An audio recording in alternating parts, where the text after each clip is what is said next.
So I'm Ian Herbert Jones, and I'm going to take part in the Golden Globe race in 2022 on my boat, Puffin.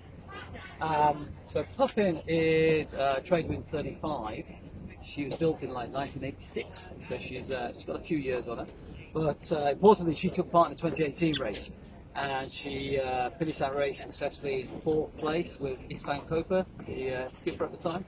So Puffin knows her way around the world. It's just me that I'm the weak link in the new package. So we've had Puffin for about 2 years now, and we've been refitting her slowly for the new race. We've made quite a few changes. Essentially, she's the same boat. She was a great platform to work on, so we've just continued to build on. So yeah, can we talk about some of the changes? Okay.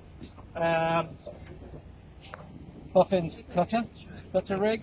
She always had a bowsprit and a genoa. We've added something called you might call a solar stay. Yeah. So we've got an extra head sail on Puffin now. So we have a genoa, a Yankee, and this will be a stay sail. Okay, so that's a change since Istvan had a boat. On the deck here we've got some solar panels. So the boat's been completely rewired. All electrical systems have changed. All the water systems, all the plumbing systems, all the bilge systems have been renewed and replaced and upgraded. As we come down the boat, I suppose what to say really, working with Marlowe, obviously we re-rigged her for running rigging, and come the end of the year we'll re-rig her for standing rigging as well. And depending on how lucky we are with sponsorship, we may be talking about a new mast for her as well. Although this mast is fantastic, it has been around the world once already and it's had a hard life. So it would be ideal if we had a chance to put a new mast on it. So Puffin, for the sailors, is reef at mast today. So all the lines today are at the mast, and we have these amazing bars that I can lean on, and my winch is at the mast. This is one of the changes we'd like to make. I'd like to bring some of these lines back to the cockpit so I can reef from the cockpit, just to reduce the number of times I've got to come to the foredeck.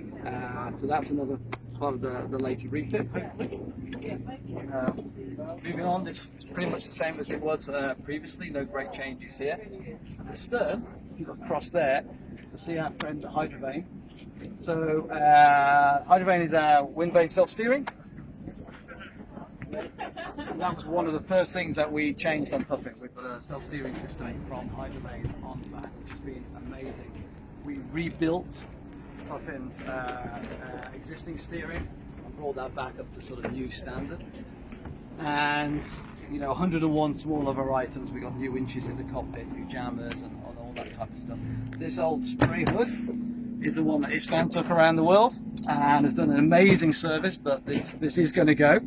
So we'll have a new spray hood soon. And if we have a look at that again, Katie, we've got some interesting design things that we're going to do with this to try and give me something really secure to work around on deck. Down in the cockpit we've changed a few things. So those who knew the boat in the last race might remember that the cockpit was very, very small because there was an amazing gas locker taking up half the cockpit, and that was great because it made the capacity of the cockpit smaller and therefore you take less water on. However, it made it really hard to work with, so I've taken that out, and most people cook on gas. I cook on alcohol, so we've moved from gas to alcohol. So I'm only going to carry alcohol on board for cooking during the race, and that's opened up my cockpit a little bit. These lockers here, the traditional cockpit lockers that we're all used to, are next on the list. They're all going to be made watertight, completely watertight. So they'll have hatches underneath and so on. So that's a job to do. And the companionway is still a traditional companionway. So next phase of the refit is to turn that companionway also into a watertight submarine style door, and that will give me the option to really make the boat secure in the worst of conditions. And then we'll bring lines back, and there you go. Blah, blah.